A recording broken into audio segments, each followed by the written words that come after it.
Um, okay, getting into the preview itself, I hope Ryan shows up. Hopefully he's just late. Maybe it's traffic or maybe some problems with the kids, but hopefully he will show up because his expertise is recruiting and would be sorely missed if he's not here. But anyway, moving on. Uh, I sent you guys the preview, the sort of an outline, and number one on the outline in the chronology of the season. Well, we all know since September 16th that the NCAA has decreed that the season will start on the 25th. And so we know that's the start date. We know that come hell or high water, there's going to be an NCAA tournament come March. So now we have the span of the season, November 25th through uh, hopefully the first week of April. Um, we know that they've decreed also that there's a maximum of 27 games, at least up till today. They're meeting this week, I believe, to discuss some points of the season, and there may be a change in the number of games that are a result of the meetings this week. So we may have more games, we may have less. But as of now, what we know is the max is 27 games, the minimum is 13. Um, we know that the max without a multi-team event, MTE, is 25 games. So 27, the absolute max, 25 without an MTE, and at the bare minimum, 13. I would imagine for a minimum requirement for consideration to get into the dance come March. Um, we don't really know so much about bye games because the Big East and the Big 12 are having their challenge. The Big 10 and the ACC are having their challenge. The Big 10 and the SEC are having their challenge. There's been some talk the last couple of days that maybe we won't have a Gavitt games, the Big East versus the Big 10. I don't know how solid that is. That's just been conjecture and rumor up to now, but that kind of stuff will work itself out the closer we get to November. Many of the so-called bye games that teams have normally taken, normally 6 or 7, I would imagine, in the non-conference, many of those will be outright eliminated, if not curtailed. Um, I know in the case of Creighton, they're hoping that they can still squeeze Nebraska in on their schedule, um, and that might take the place or preclude having an Alcorn State or Arkansas State or somebody like that on their schedule. The normal buy game that they get for 75 to 100K or whatever it is.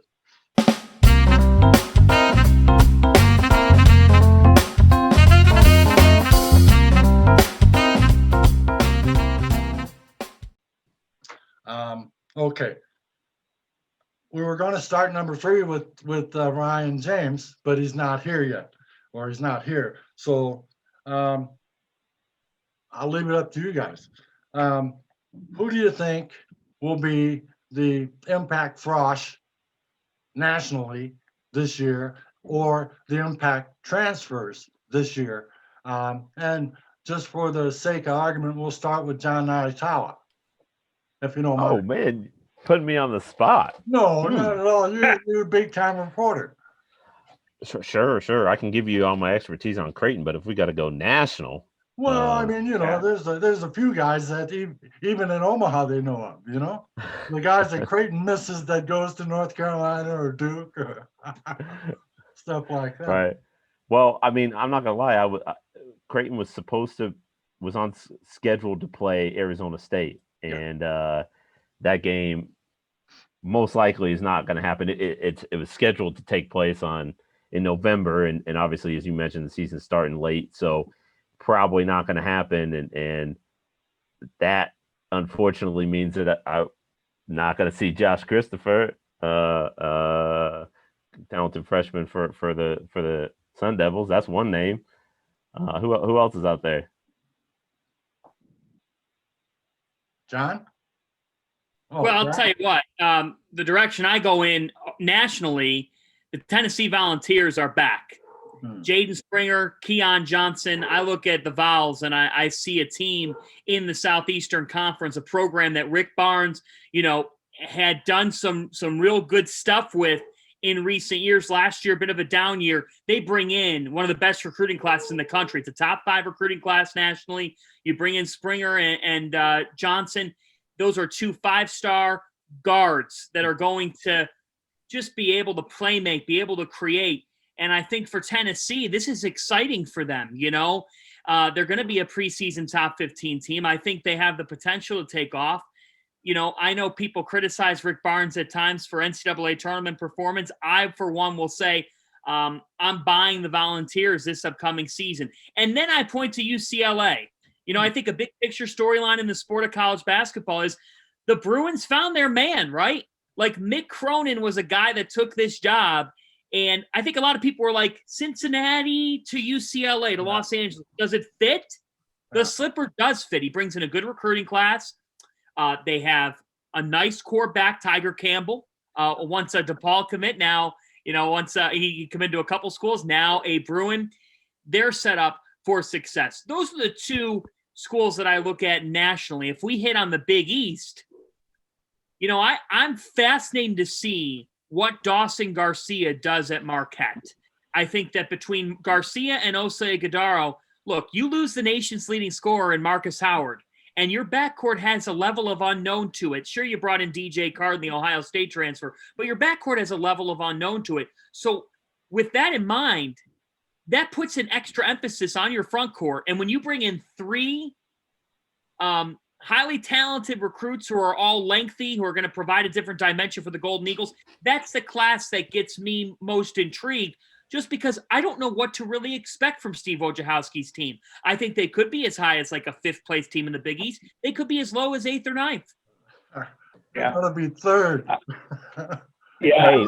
John, I think you hit it spot on. I think Garcia is really interesting at Marquette and what he's able to do there. And I totally agree. Wojo's, when he first got there, everybody thought defense, right? And it didn't happen. And you would think with the length they've got coming in, that's a really intriguing team. And I've got them kind of earmarked in the 5th slot, would be my guess. And I see them as a tournament team. Ultimately, I think they're going to be pretty good. So I also think, Xavier is going to be towards the bottom just because they're so young. But I think Odom is going to be an impact freshman for them. He's that point guard position has been needed, and he's got speed. I think he's going to be somebody interesting for that team. I'm really intrigued by Butler's class.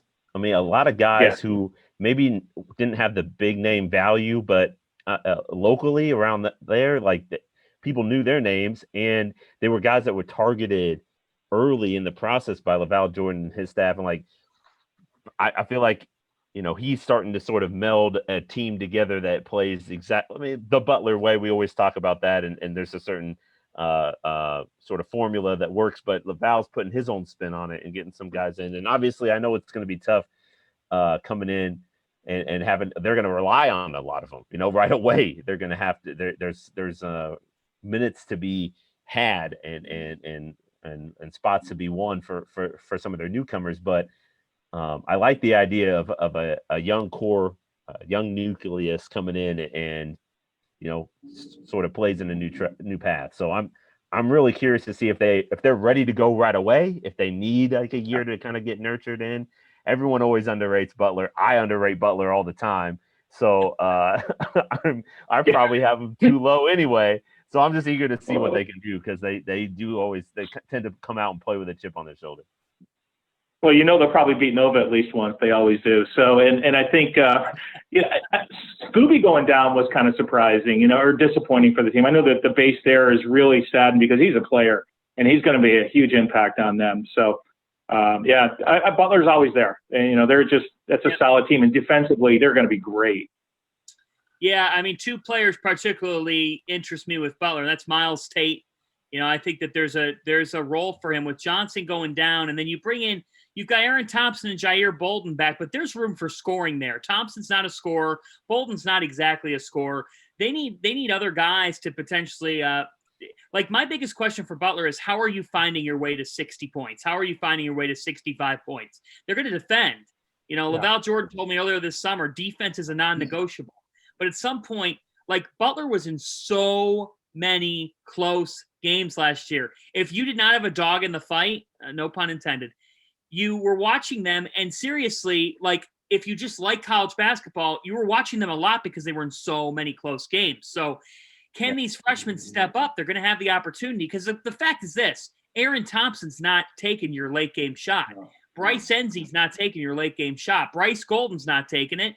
You know, Christian David's still working his way back. Like none of those guys are A type of players. There's a role here for these guards coming in. And then another kid, Jacoby Coles, power forward, was known for his post game. He's come in, he's hitting threes, and they've been very impressed with him. So yeah, for the Bulldogs, you know, I actually look, I'm probably going to be wrong. Like John just joked, like I have them lower in the conference. I do. I have them lower this year. I just don't know if there's enough firepower for them. But I'll tell you what, there's shoes that are open for these freshmen to come in and blaze a trail. Yeah. Yeah. The Butler's all like Jon Nyatawa was saying earlier. Butler always surprises. Last year I had him 5th. This year I've got him 7th. But I wouldn't be surprised if they overcame Xavier, if they overcame UConn to sneak in the top half of the conference. The guy that I look forward to seeing the most is Carton from Marquette. The big guy, Garcia, yeah, but Carton is a top shelf point guard. He's ready to play. He's healthy. Hopefully his mental capacity is back to normal, but he's going to be the alpha dog on Marquette. He's going to make that whole thing run. The same thing with Aiken at Seton Hall. These guys are bona fide top shelf point guards, and they're going to make a lot of difference in this conference. Some people were saying the other day, there was an article, I think The Athletic, I'm not sure, talking about the kid at DePaul, Charlie Moore, calling Charlie Moore potentially an All-American. Now, like you were saying about Butler, DePaul, that is funny. That is Who wrote that? Who wrote that? I'm just saying. I'm not. Listen. That guy was a turnover vending machine last year. I like Charlie. I like Charlie, and I'm fine, you know. But I gotta tell it like it is here too, Jim. I'll tell it like it is. It's a little bit of a stretch. Yeah, you got. Obviously a Chicago writer, but yeah. The All-American is in Omaha, and his name's Marcus Zagorowski. Yeah, that's an All-American. Absolutely. But the guard play is going to be extremely good in the conference this year. Yeah, I know you mentioned UCLA and the guy out there, but there's some excellent guards going around the country this year. But the Big East is going to have far more than their fair share of top point guards and shooting guards, for that matter. Yeah, and I think if you look at the guards, and you mentioned Seton Hall, you mentioned Marquette. You know, obviously they're replacing great players, right? Yeah. But I think it's going to be a spread. I think they're going to be balanced. There's going to be a lot more balance at Marquette, no question, right? Well, there has to be, but there's going to be a lot more balance. You know, with Aiken, he's going to be a great distributor. And in Seton Hall, I mean, those guys have developed. And Memo is a great ball player. He's going to be first team, I think. Seton Hall is going to have very, very good balance. And you know, I've got them 3rd, John. I think they're really tough. I like Seton Hall a lot. So who do you guys think's the biggest impact transfer? Is it Aiken? Or who do you think? You think it's Carton? Yeah. What about Jared Bynum over at Providence? I've heard some good things. I'm not a big Providence guy. hey, John Fanta loves Ed Cooley. You can't say anything bad about Ed Cooley in front of John Fanta. Come on now. I'm going to give you one. So we've talked about a couple of them. I think that RJ Cole at UConn is going to be a high impact player. He's a Howard transfer. Danny Hurley seems to be very, very confident in his ability to run the point. And when you have James Bouknight to your right And you've got Andre Jackson or Tyrese Martin, the Rhode Island transfer, another transfer who's going to make a difference. I go to stores and I see two transfers in Cole and Martin who I think make a big impact. Here's the thing. Carden's mental, state and Aiken's health problems, his injury problems in the past. Those are major question marks. Like for Bryce Aiken, sure, is he a high-octane point guard? Absolutely. Can Kevin Willard groom them? Yes, they've done a nice job of grooming point guards. See Quincy McKnight, and the list can go on. But I get a little bit questionable on those guys just because they're a little bit unproven in some ways. Mm-hmm. And I see Martin at Rhode Island, what he's done, and I get the sense talking to Danny Hurley that he thinks he thinks that Cole is going to play an impact. My question for Jon Nyatawa is this. It's a question I've had on my mind, John. So you're going to give me the answer here. How much can I realistically, or can the followers of this team realistically expect from Antoine Jones? Well, I had to bring him up if we're going to talk transfers. It's interesting because we're in the Big East, just looking down at these rosters, man, it seems like every team, it's not every team, obviously, but we've mentioned a number of them who are going to be key sort of ball handler, distributors, like run the show type guys transferring in. And so there are certainly a lot of question marks that go into that whole transition and melding with the team and learning a system. Antoine Jones actually has a piece of that as well. Now he sat out last year, so he's kind of blended in a little bit, but he's a 6'6" wing who has the potential to play really 1 through 4. I mean, he has that skill set. He can bring the ball up. He can post up. He can step out and hit a jump shot. He can take you off the dribble. So when he played in Australia, they played in a tournament in it was 3 games in Australia. They were a little foreign tour last year. He was like the do-it-all guy, rebounding, assists, steals, block shots, just sort of filling up the stat sheet, not necessarily looking for his scoring opportunities, but trying to create for one another and do the little things. So that's what I think you'll don't necessarily expect 12 points a game from a guy like Antoine Jones, but a stat stuffer who can give him some versatility on offense and also defensively as well, because he's got that length and that size. He can guard different positions too. So I think a nice piece for him this year, and maybe next year you see his role grow a little bit. I gotta put on my homer glasses too. I think there's another transfer that's going to have a big impact. That's Caleb Daniels. He is that kid's a stud. He played very well last year, and the word gets out about how practices go at Nova, right? And who's playing well, and obviously red shirts traditionally have done pretty well there in terms of coming out. This kid is going to be something. I think he's going to have a big impact. Obviously, replacing Bay is going to be tough, but everybody knows that team is pretty loaded and pretty deep. But I think Daniels is going to play a lot of minutes, and he may be the 5th starter even. But it'll be interesting to see how he uses them. Kid's good. What about that was my question to Nova, because I thought about him. I thought about Daniels. I thought about Eric Dixon. But how do these guys slot into an already It's only one ball, right? There's so much talent. And Jay's only played 7 players at times, or 8 players. It's not like they go 10 deep. I got to say, I give this group credit. It seems like it's malpractice. We went 16 minutes and we didn't bring up Villanova. I know. God. Well, wait a minute here. I mean, let's face it.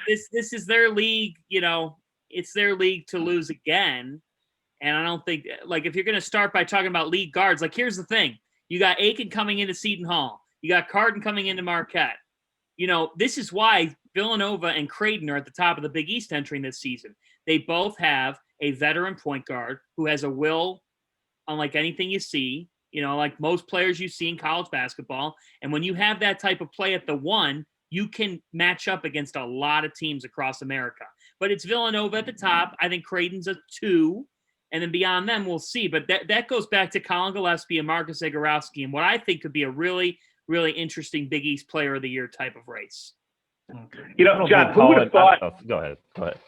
Oh, I think Zagorowski's better. I do. But I got to tell you, who would have thought Colin Gillespie when he first came in would be where he is now? But it's that football player mentality. Everybody compares him to Arch. I think Arch is obviously a little bit better, but the kid's a player. He surprised everybody, and he's got a heart of a lion. So he's there. But yeah, Marcus is a great ball player, and he can light it up. Interesting to see though, without Tyshawn there, the defense. I think a lot of it's going to go to Mahoney, but how is Zagorowski going to do guarding the best player, out on guard line? So that'll be interesting to see how he holds up with that. I don't know. I think Jon Nyatawa may have hit the nail on the head. The new guy. Oh my God. Antoine Jones. Jones may be the designated defender in this new Creighton lineup.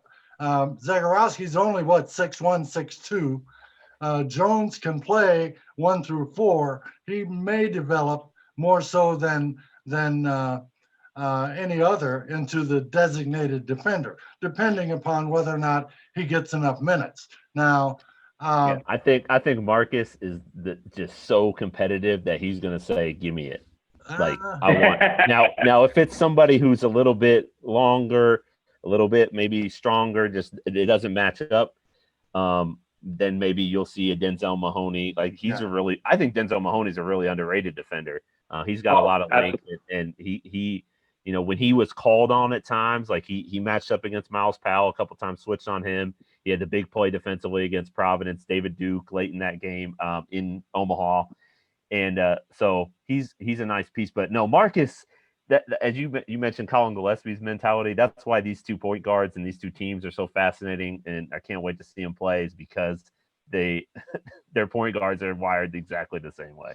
And so Marcus is a guy who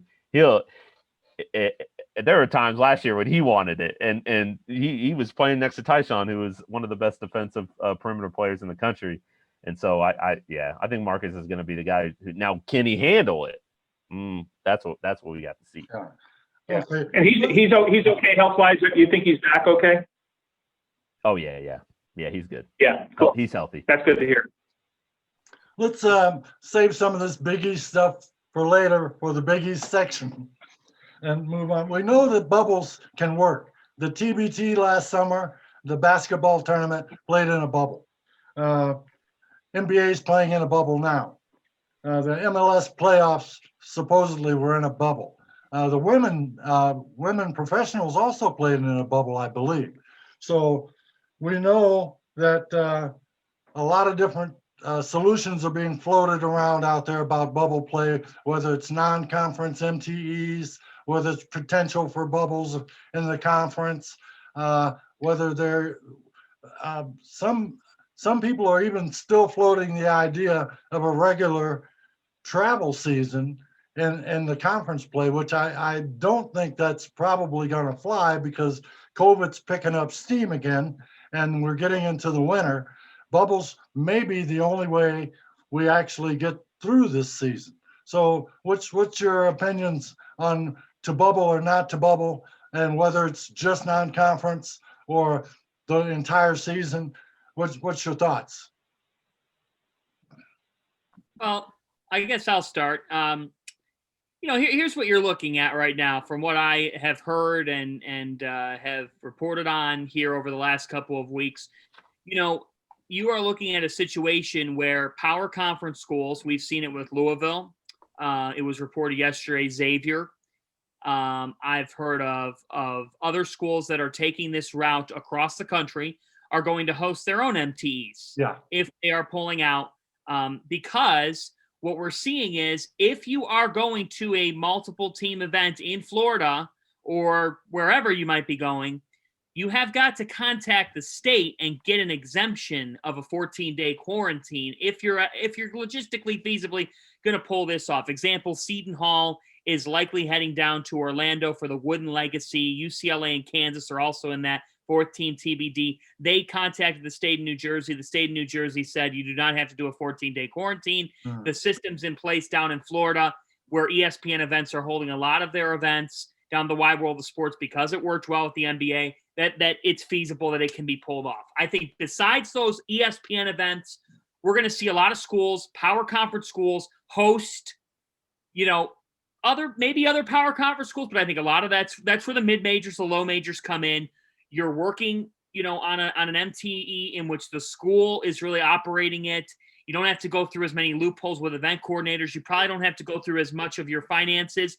And if you're a mid to low major, you probably could make some money off the situation or not have to pay for the different arrangements. The fact is, right now, I'm hearing from multiple power conference coaches who are like, yeah, I have some really good games on my schedule, but I do want to make sure we get like 2 or 3 wins at least to the non-conference. And we got to find look, there's still a value to playing the little guy because you got to find a couple of wins because that's just how everything works, both grooming a team, getting wins, all that stuff. So it's that dynamic. I would sit here and say right now, gentlemen, I think it is far-fetched to see a bubble situation for teams going a month or going 2 months.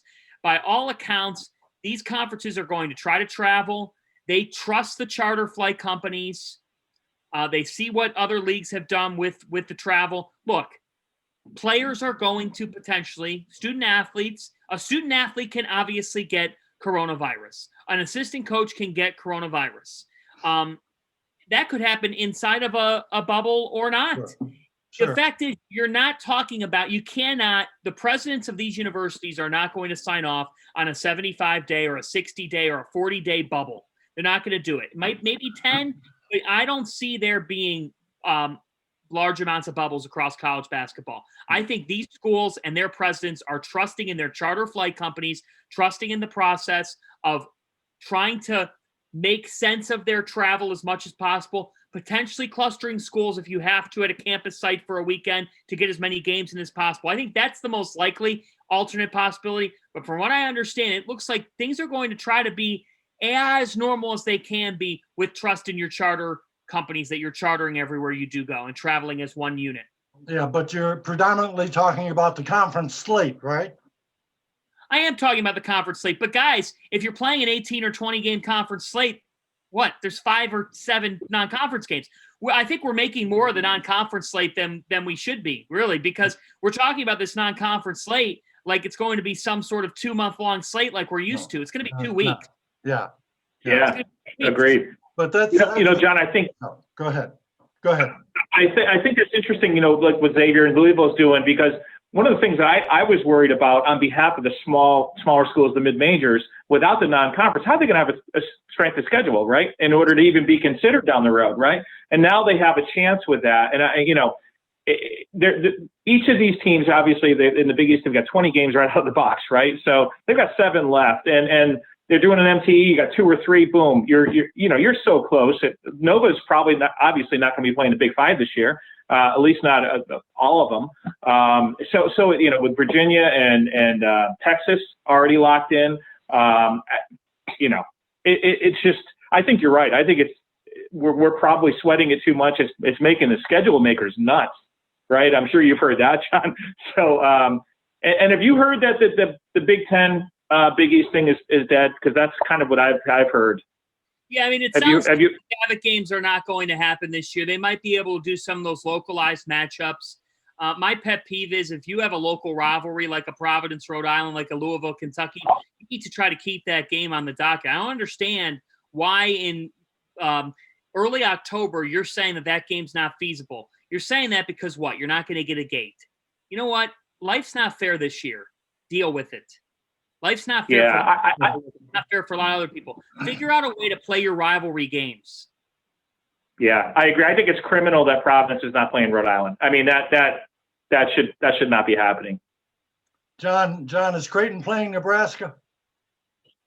We'll see. I think so. I think they will, but nothing's guaranteed these days. It was originally set for December 12th, which has kind of been circled as a temporary start date for conference play in the Big East. And I wouldn't be surprised if the Big Ten's thinking about starting on that weekend as well. So they have to find a new date.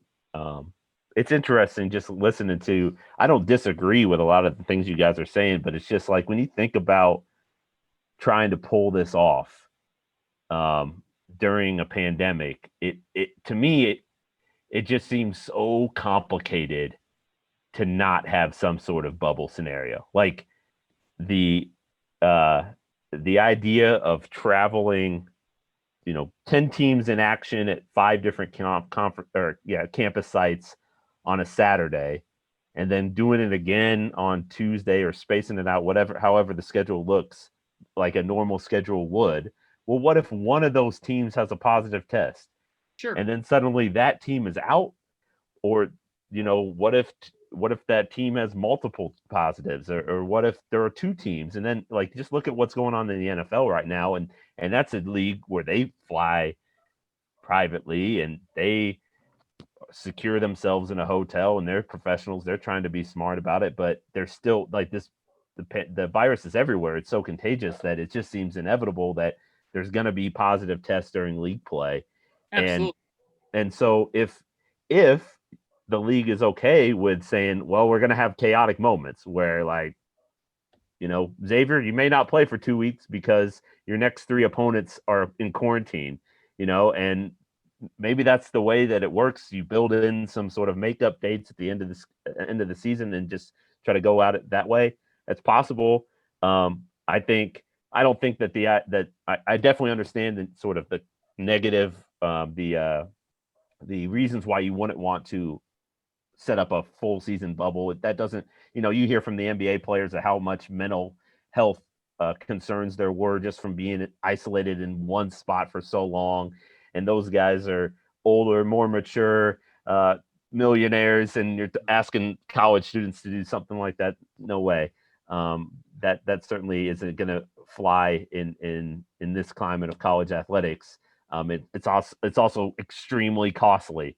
Like, who's going to foot the bill to put all 11 men's basketball teams, maybe the 11 women's basketball teams there at the same site as well?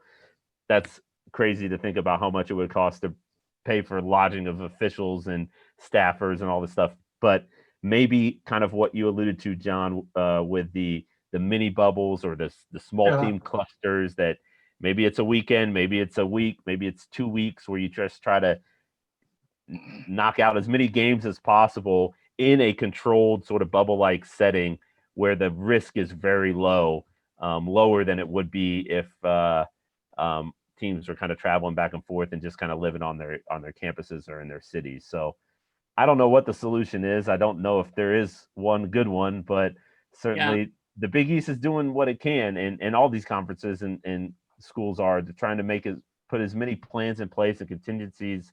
I'm a little bit surprised that we haven't jumped to those contingencies yet. It's kind of status quo to a certain extent so far. But it's good to know that they do have them in place. So if they need to hit the emergency button, break the glass in case of emergency contingency plan, they can do it. So we'll see what happens. Yeah. The situations with the Maui MTE and the battle for Atlantis. Maui moved to Asheville, North Carolina. It's pretty much going to be a self-contained bubble for a short duration. Not a lot, not 3 weeks or a month, but it's only 7 to 10 days, or at the most, I would imagine, probably less than that. The same thing with the Sanford Pentagon in Sioux Falls, where, excuse me, even though Duke dropped out, Creighton, West Virginia, Ohio State, Memphis, and the rest of the crew are saying, hey, we still want to play. And then they just brought in Dayton to fill in that eighth spot. So you're talking probably 3 to 7 day bubble at the Pentagon in Sanford or in Sioux Falls. That's a workable deal. It's a short period of time, short duration. You're getting in your 3 games and you're getting the heck out of there before anything can be before anything can go awry, or presumably before anything can go awry. I understand it would be a scheduling nightmare, but I feel like that should be what college basketball is this year. Well, it's just a bunch of mini you're bubbles. Probably right. In many accounts, it could be, but when you've got a semi-isolated spot like that, and a pretty much self-contained spot, whether you're talking about Sioux Falls or Asheville, North Carolina, you've got the facility, you've got hotels, you've got everything pretty much self-contained. You can get in, you can get it done, and get out of there in a week's time, and with your testing regime and whatever else, isolation from each other, get in, get it done, and get out of there. I'm surprised to hear that many schools are wanting to take the regular season kind of approach, but to each their own, you know. If they think they can make it work, more power to them. But I would think that the bubbles, smaller short-term bubbles, 10 days max, would be the way to go personally. But what do I know? You know, I'm a fan, you know, I'm not an expert, you know.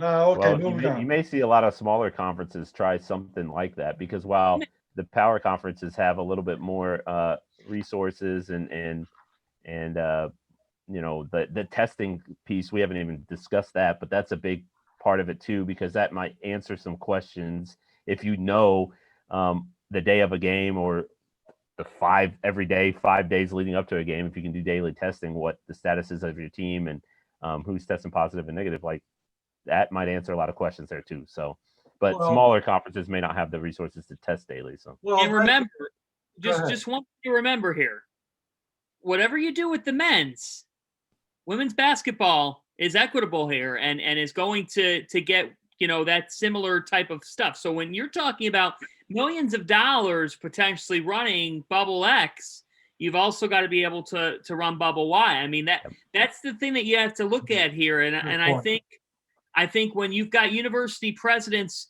that say, oh boy, I have student athletes and I'm going to be, and I'm in agreement. Like, if I were orchestrating it in a perfect world, I actually think that these conference schedule makers would do the same thing.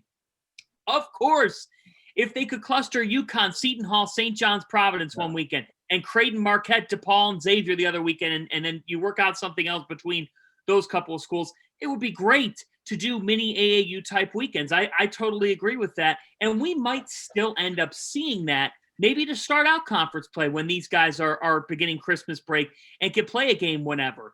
But you just said it, John. What's the testing going to look like?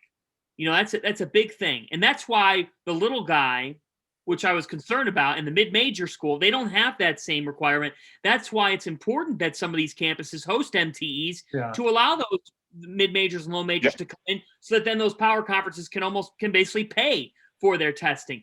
It's a cluster. Yeah. We all know that. But we all know that come hell or high water, they have to have a season for a lot more reasons than just college basketball. Yeah, agreed. The NCAA certainly needs it, right? Yeah. I mean, you're talking about part of the livelihood. One other thing to consider, guys, that I think is important to think about here, and anybody watching this, you know, maybe they get you'll know what I'm saying. TV networks are going deeper with college football season than they ever have before. You know, the Ohio State, Michigan is what, December 12th? And then their conference title game December 19th. That's typically prime real estate for college basketball. The Big East Conference on a Saturday afternoon on Fox, those double headers or those triple headers, those first Villanova, Kansas, Texas, Providence. You know what I'm saying with those double headers. So I look at this now. I'll tell you what, you might have games once that semester's up for these conferences to fulfill their TV agreements and get that TV money back. That's why the schedule making is taking quite a bit of time. You have all these networks that have committed to airtime for sports that normally, you know, don't go into certain parts of the year where college basketball has a window. They either have to find an entirely new window or do something totally different.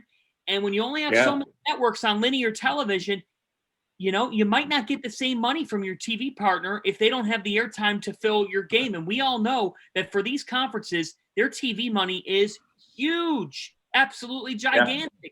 So that's a vital part of this schedule making here is, when are we going to be able to find the airtime these conference schedule makers are saying to themselves for all of our games to make sure they're on TV? Remember, these coaches, when they recruit, they say to these kids, all your games are on television or you're going to be on TV.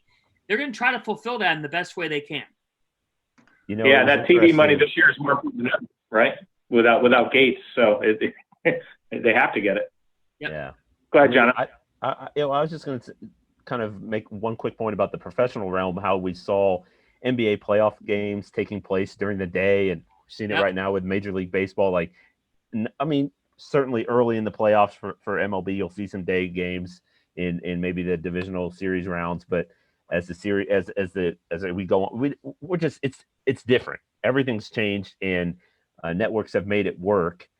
You wonder if they'll be willing to work the schedule around a little bit more for college basketball, which isn't as big of a cash cow, so to speak, as the NBA or MLB. We'll see. It's a great point you make, John, because like the TV execs quietly have a really they have a large impact on decision making in college sports for sure, and college football. We heard about this from Val Ackerman like in May when she said, well, one of the dominoes has to fall first before we can even start planning is what college football is going to do, because they're going to dictate what TV windows are open, and then we can work around that. So it'll be interesting. We may not see as many Saturday clusters of games early on in the season because college football is going to own that, and Sunday obviously the NFL is going to be on. So are they playing at 3:00 on Thursday? Maybe you might be looking at Friday. You might be looking at Friday, Sunday type of things if these teams are clustered. And one thing that I think about with the TV schedule makers is you might see, as a result of all the things that are still to be determined with the NBA and arena availability, we don't know when the NBA season is exactly going to start. And January, February is a vital time for conference games. You might see only a portion of your conference schedule, whatever conference you follow. You might only see the conference put out a portion of that schedule. You might see them put out the whole thing. We'll see what happens. God forbid we all have to go to Radnor and play in the Finneran. My goodness. Hey, come on now. That building's gotten a lot nicer. It's a lot nicer. It's too bad the zoning. They couldn't fix the zoning, but it is what it is, right? Any other challenges you guys see other than the TV quandary? Any other challenges?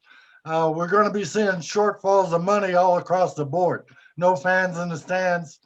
No beer. Dollar beer nights is a lot different. As Jon Nyatawa was saying, it's a new world. It's a new reality out there. So, any other challenges noteworthy in your mind? Well, talking to some marketing folks at schools, they're trying to play their games at their pro venues still because of the amount of sponsorship dollars they sell, and they're able to get from arena signage, your striped scoreboard at center court. These are all things that typically people don't think much about. That is revenue. Yeah. When you're playing inside your on-campus gym, a lot of these on-campus gyms, Seton Hall plays at Walsh Gymnasium, which has been around for 80 years. If they were playing there, or Georgetown at McDonough Gym, they don't have a video board. They don't have the strip signage to rotate with their sponsors in. You're talking about a difference of thousands of dollars. Yeah. So they're trying to figure out a way to still play at their pro venues. And then, I think for some schools, look, it's not going to be fair. It sounds to me like Creighton's going to have a certain amount of fans, where Creighton has fans and St. John's is not going to have any fan in the building. If things, in a perfect world, if things happen the way that they might happen. Some schools are going to have fans. It sounds like other schools are not. That's going to be up to those schools. Your conference is not going to mandate what you do fan-wise, because that's the school money, and they're not going to get in the way of that. Well, at least that's how it's going in the Big East, or it's trending that way. In the Big Ten, at least for football, it's gone differently, whereas the Big Ten has stated that there are no fans allowed in college football stadiums. We'll see if that extends to basketball. Yeah.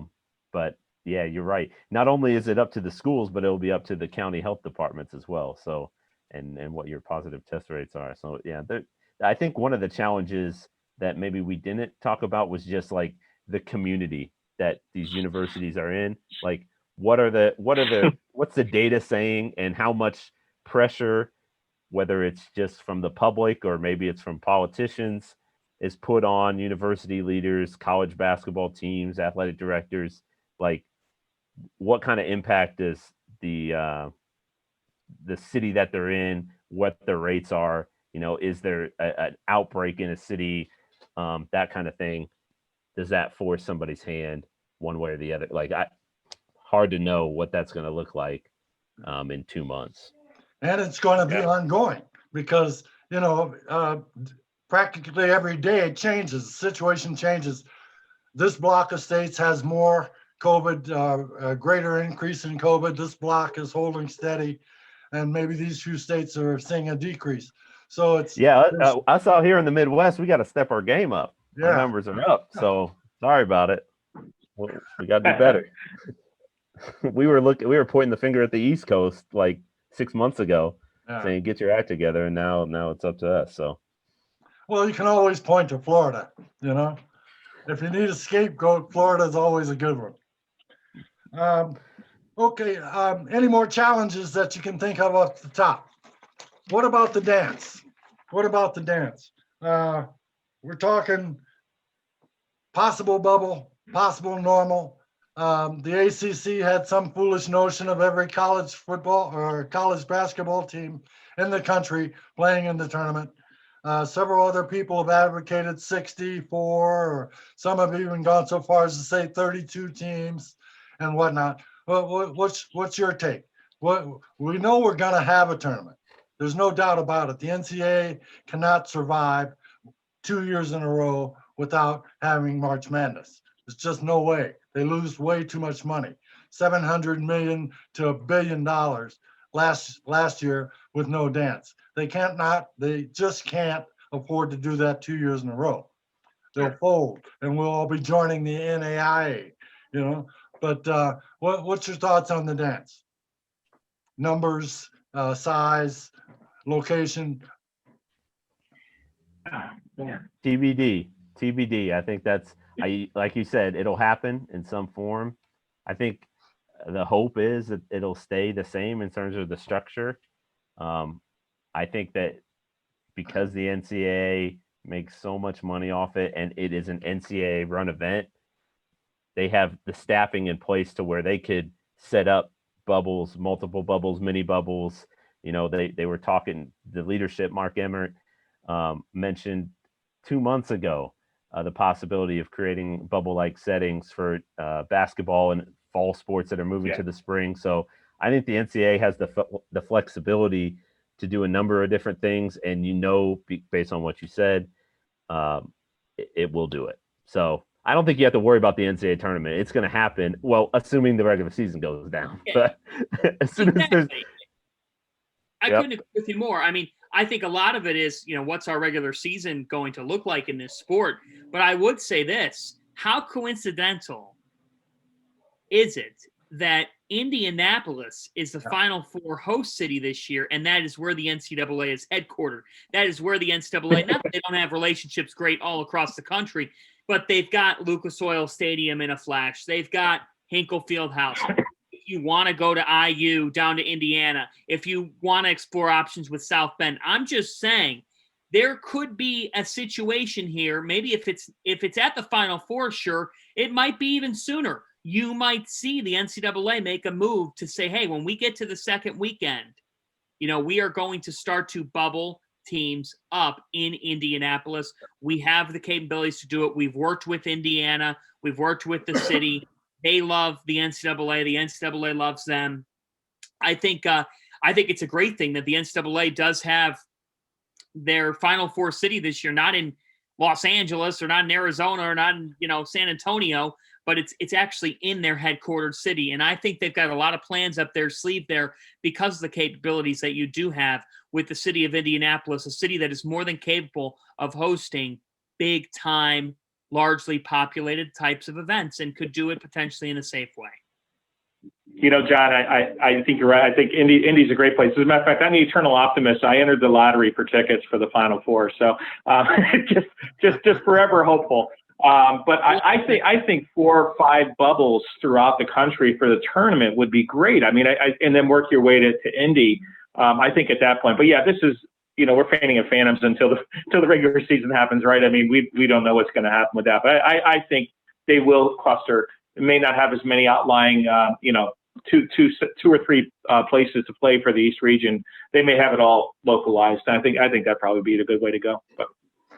Well, there's been 2 or 3 reports from different media outlets about Indianapolis and having the entire tournament in Indianapolis because of Possible. those very points that John Fanta was pointing out about facilities, support, the hotel structure, the fact that the NCAA is headquartered there. And in all likelihood, that's the front runner, especially if the crap hits the fan and we go into a worst case scenario. Indianapolis probably is not only the front runner, but would more than likely be the best place in order to stage the tournament. In a worst I'll tell you, scenario. though, I do not envy those who are going to be on the selection committee this year. Having to potentially think of the scenario of having to differentiate between a 9-9 Big Ten team or a 10-10 Big Ten team versus a 7-5 Pac-12 team that played 2 other non-conference games, and then a mid-major that is like 14-1. You know, Yeah. I don't know. They win the regular season and they lose in the conference tournament, right? I mean, they have no chance of getting in unless they played anybody beforehand. I mean, that's the sad part of this, I think. But yeah, Right, poor like- Howard. Poor Howard. Yeah. Nobody's going to want to play Howard this year because they've got I all know, the Duke. Duke talent. Come on, Duke. Duke set up this MTE and brought Howard in. They're not going to play Howard? Oh. Hey, that's the way it goes. That's my boy Duke. You know. All right. I want to hear you guys' Big East picks. I listened to John Fanta, and he's telling me it's Creighton and Villanova are the top 2. But then after that, what do we? I agree with that. I think that they going into the year they look like the 2 favorites. But what do we do after that? I wrote a column today, and it's literally titled, "So we know about Villanova and Creighton, but after that, who's next? We don't know. We have no idea." And I sent it to my editor, and I said, do you want to break this up into like 2 pieces? Because I listed 7 teams in terms of who the hell is next in this conference. Marquette. You gravitate towards consistency, right? When you're making these picks. So you realize the fact that Seton Hall it has been to 4 straight and would have been 5 straight NCAA tournaments. Yeah. That Providence has been to 5 out of the last 6 and rode a 6-game winning streak. Finally looks like David Duke and AJ Reeves are they've got something down. And Bynum, I've heard has just such a knack for running the show, is going to be good at facilitating for them. Could be an upgrade from Lawan Pipkins. Remember that name, Jared Bynum, that we talked about earlier, because I really think he could be an upgrade. But I think the biggest question is, guys, what determines how Marquette, Xavier, Butler, and even I would put in St. John's, because I think Mike Anderson's doing some interesting things there. What determines what those 4 end up doing and where they finish is, does UConn come into this league, re-enter this league, and be the type of a team, like at worst in the Big East, when they were in the old Big East, they were still a team that would contend and be in the top 5 or top 6. Are they that type of team in this league? Or do we find that just like any change into a new job or a transition into a new house, do we find that they're trying to find their way around a little bit in this league when they're facing the Butlers, Creighton, Xaviers, especially of the world? We don't know if UConn, which returns over 70% of their scoring and brings in a top 25 recruiting class, all that's fine and dandy. But are we going to see Danny Hurley put that together for a whole season? On paper, it looks like it could happen. But we have to see it and actually understand it. I think this league is way up in the air, but if you're asking me to tier it up, I go Seton Hall, Providence, and UConn sort of in tier 2 behind Villanova and behind Creighton. Jim, I know you're high on Marquette. They have not shown me that they can be a team that can be counted on. They're not consistent enough, particularly on the defensive end of the floor, and they've had struggle closing out games, and I just don't know if that's going to change with inexperience on their roster. You're probably right. They need to show a bit more consistency. My 3 is Marquette. My 4, Seton Hall. My 5 is Xavier, tied with UConn. So that's my 3, 4, 5. I'm going to step in because I've seen Jim's pick for the last 4 years, and he's always wrong. So don't buy it. And everybody on the board knows exactly what I'm talking about. We're laughing with you, not at you. Way to go. Yeah. Absolutely. And it's all good natured. I'm kind of real close to you, John Fanta. I think there's clear separation with 1 and 2, but I have Providence and Seton Hall kind of a toss up. Providence, obviously the end of last year was fantastic. But they always have that slump, and that kind of worries me what it does in terms of putting them in the standings, early on. And I have Marquette in that mix with Xavier and Butler. UConn, I have 6th or 7th, and the reason being is I think they got a lot of talent. I think Bouknight's going to be a great player. Big East is a step up. Not to disparage AAC, but it certainly is. And this is 20 grinding games, and there is not a cakewalk any night this year. And to me, to see, I think Bouknight's a slender guy, and I think he's going to get beat up a little bit unless he can shoot from 3 a lot. I saw him one game last year. I saw the Nova game. I was there, and the guy who drove Nova nuts was Gilbert. All right, but they matched up pretty well otherwise. But Bouknight had 5 points, I think. Now again, that's one game. That's a microcosm of his year. I'm just worried about him from a build standpoint. Look what happened with Brian Antoine. The guy was a toothpick. And he had to build up after his injury. And I think the Big East is a big boys league. And if you're not strong, if you're not big and built, I think you're going to have a challenge. That said, UConn's front line is pretty dangerous. I mean, they've got some players there that I think can be really scary. I don't want to bring the ball in deep on those guys. That's for sure. So what do you think, John? Well, I think I'm betting on Coach Hurley's ability to work these guys in and find their roles, because there is so much talent, and sure. I like that they have a lead guard that they can rely on, and sort of put the ball in his hands if things go haywire, and then just around Bouknight, just put talent and find a way. They're going to play hard, and but the challenge of stepping into a new league. Sure, it can't be understated. There's no question, because you have to come up with scouting reports for your 10 other opponents, it takes time. All these, I guess while UConn is spending time preparing for all these opponents that it doesn't know, what are the other teams doing? They don't need to do that. They have got to get ready for UConn, but they don't have to worry about that. They can work on other things. And you just think about how well these coaches know one another, and how they're calling out each other's plays when they're standing up. Like if you're lucky enough to sit within where you can hear the bench at games, at Big East games, the play before they run it, because the coaches on the other team are calling out, watch the lob or watch the back door or whatever, they're so well versed on one another, and UConn's not going to be at that level just yet. And so what kind of difference does that make? I don't know. I know, I mean, Coach Hurley is really good, and they've got a lot of talent. So I'm going to buy into that, knowing that I could be 100% wrong, and they could end up kind of having some issues and falling into a slump, and dealing with the grind of the league is going to be tough too. But yeah, I'm Creighton, Villanova 1-2 at the top. You got the right order.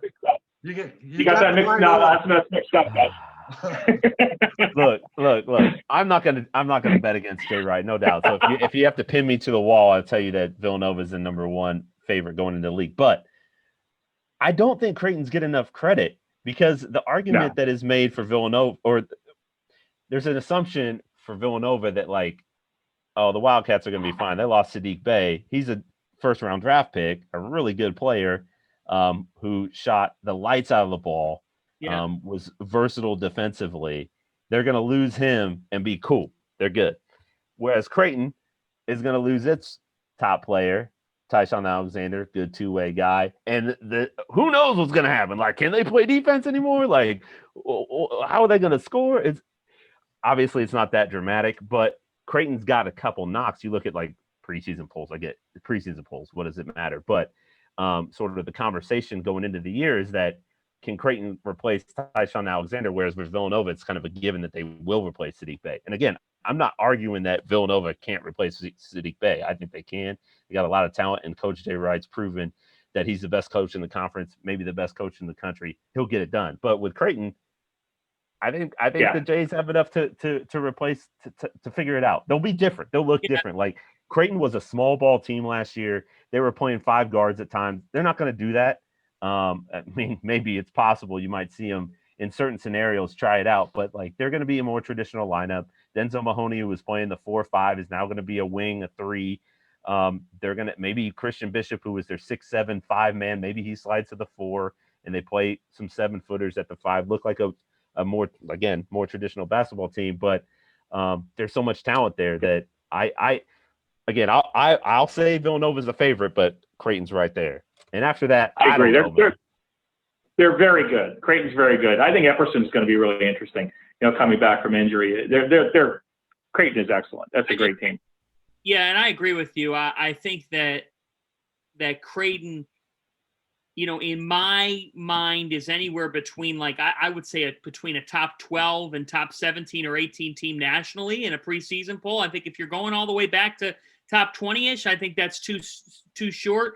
And I understand why you wouldn't have them in your top 10, just because Tyshawn Alexander, if you're ever asking the question, how is Creighton going to replace scoring? Please stop and watch 10 minutes. Any problem doing it. They're a well-oiled offensive machine. And I also think it's unfair when you're like, well, they don't play defense. No, they do play defense. They just do it in a little bit of different ways. And also, sometimes their best defense is their offense, especially in Omaha. When you blink and it's like they've gone on a 9-0 run. Teams can't. There's some teams in the country, in fact, a lot of teams in the country, that they don't know what to do. Like you've just got to weather that storm throughout the course of the game. I just thought, and this isn't saying that Creighton can't be a top 10 team, but when you lose a guy in Tyshawn Alexander, who frankly deserved to be the Big East Defensive Player of the Year this past year, I wonder how that presence gets replaced. I'm not concerned about who they are offensively. I just look at what Alexander did to Marcus Howard.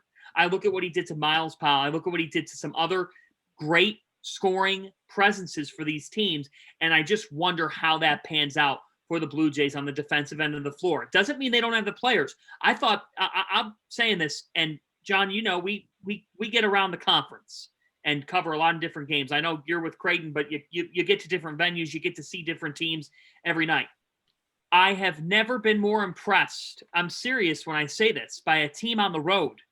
Creighton at Seton Hall. If you remember, Creighton was, I think, 3 games back in the conference standings. They had to win to keep their regular season title hopes alive. They did, and then they ended up being a co-champion.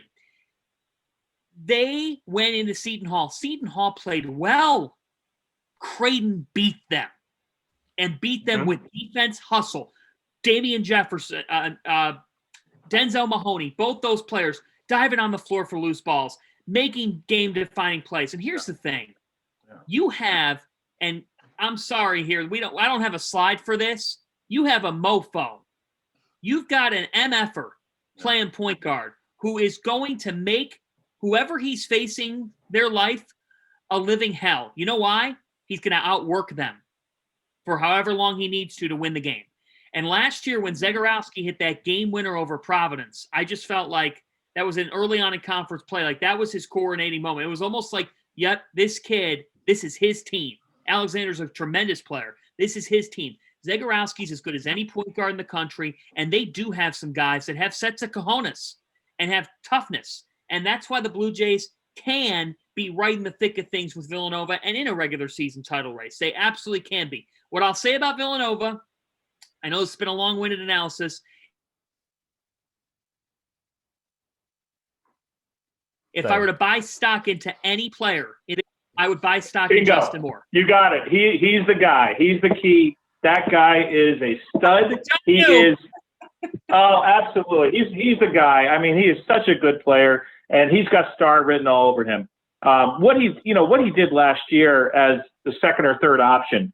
Obviously, third option, really, you think about it. And the growth that he showed over the course of the year. Kid shot fantastic from 3.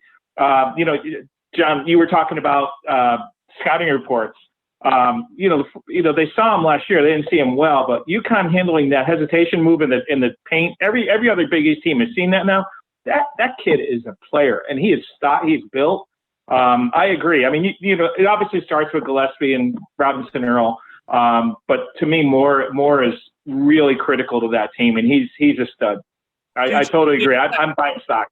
Future NBA player. Future NBA player. Yep. Yep. How does Jay Wright get these dudes, man? Like, nobody was talking about him, and then all of a sudden I see him play, and I'm like, what? We have a saying at Nova, and it's in Jay we trust, and we are very fortunate. You know, I mean, Jay certainly has his faults, and if you've been sidelined, you know he has a very colorful vocabulary. But he's a great coach, and it's about culture. I mean, he does not, you know, he'll bring in the 5 stars, but you see, if they don't play defense, you know, Javon Quinterly is a great example. If you don't get the system, you don't play. It's pretty simple. And if you're not going to give 110% and play defense, you don't play on that team. And that shows over and over again, and they all buy into it. So I think that's how he gets them. I mean, he was great like, class next year.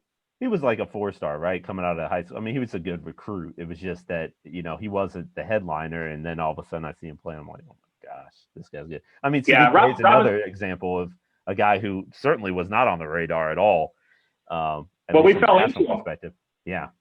Yeah, fell into him. He was at North Carolina State, and then he was committed there, and then came in. But yeah, Robinson Earl was the key of that class, right? But Justin Moore was, you know, Robinson Earl's you know, he's like Delgado. He's a double machine.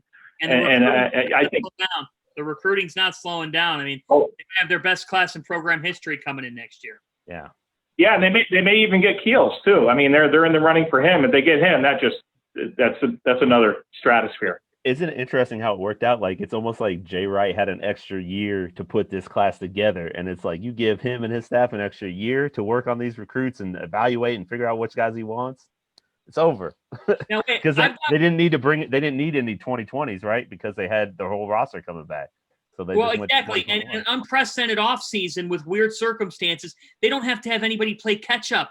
A lot of these coaches, like trying to welcome in a freshman class right now, I'm sure is hard. You're trying to get these guys accustomed to what you do. Jay Wright doesn't have to do that because Jay Wright just keeps on winning. He anticipated the pandemic. I'm like, you know, he's close to perfect. He's not going anywhere. I think he wins. I don't think it's tough. He could win another 2-3 national championships at Villanova. Yeah. I don't think. Yeah, and he's great for the conference too. Obviously, he's this huge advocate for the Big East, and he's always has been. It's a basketball first, right? Now wait, now hold on. Now I got to ask Jim. Jim, we got to bring this back to you here, right. Okay? I got to ask you, right. Why should I buy stock? Like, what am I investing in? If you're selling, sell me on Marquette here. I want to listen to your pitch. Well, they had a good class, as you guys have pointed out. They got Garcia. They got a couple other guys. They got my boy Carlton from Ohio State transferring in, and he got the waiver. Carlton is a top 50 kid with a year of seasoning in the Big Ten. He was a go-to kind of PG in the Big Ten.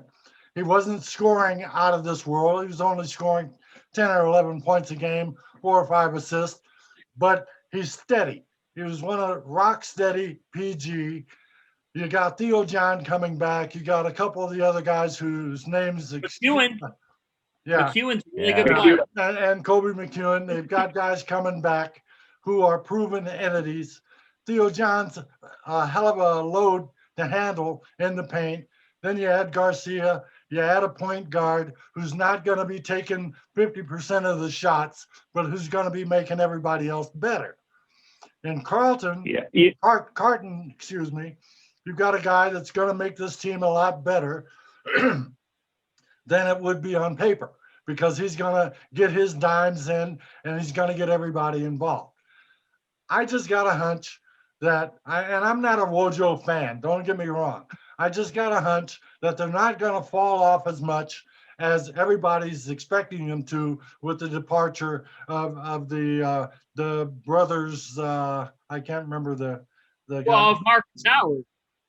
Howard's the big one. Marcus Howard, and the 2 guys who transferred last year. I can't remember who they were. Hauser brothers. The Hauser. I'm gonna apologize on behalf of the Holyland of Hoops folks to Golden Warrior and the other players, the other guys on the committee, on the fact that Jim has picked them. Again, that's the kiss of death. They're going to tank. They will not do well. Mark my words. Write it down. They're tanking, which is a shame. You're going to owe me a couple of kegs by the time the season's over. Hey, before I don't know what's next on the agenda, but I wanted to say something real quick because since we're making bold predictions, I'll name a team to finish top half that I probably don't have the guts to pick to finish top half, but I want to. You say DePaul, aren't you? No. DePaul's got to prove it can win games. It's got to get that winning mentality. John's not drinking. The team. This is water in here, guys. This is just. Go ahead. I think I know where you're going. Are you St. John's? I agree with you. I love that team, man. It now. I guess one of the questions I'll have is when it gets down to crunch time, who are they going to, and how are they finishing games off? Because last year it was ugly. I think they were 1-5 and close in those 5 or 6 points or less in the Big East play. So they got to figure out. But they were in games and they showed the potential.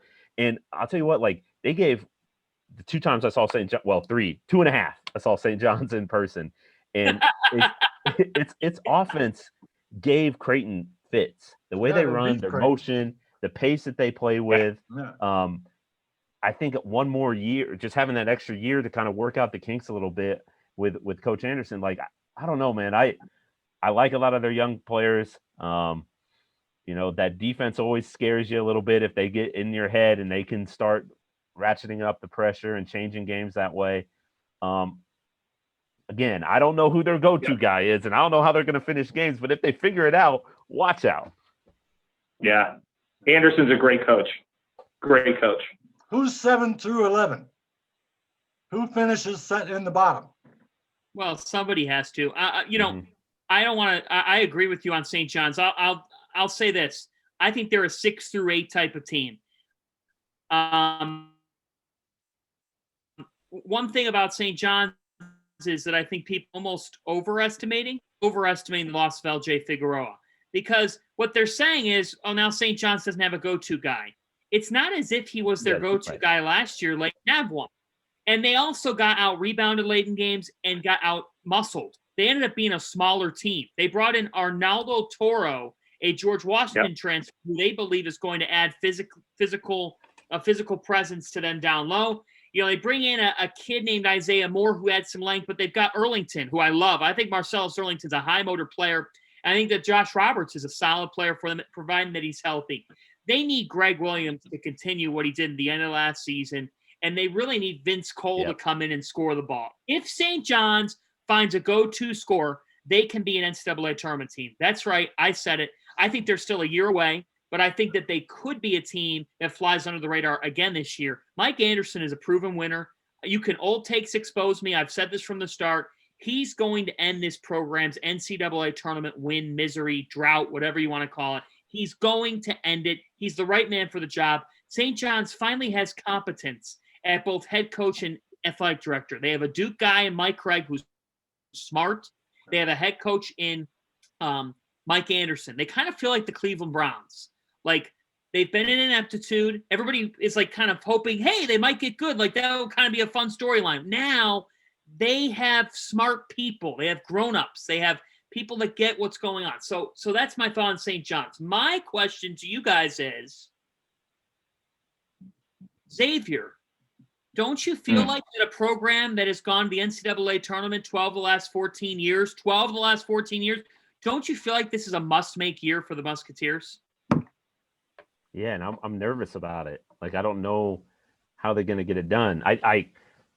In my opinion, Paul Scruggs was the most underrated player in the league last year. So I love his game.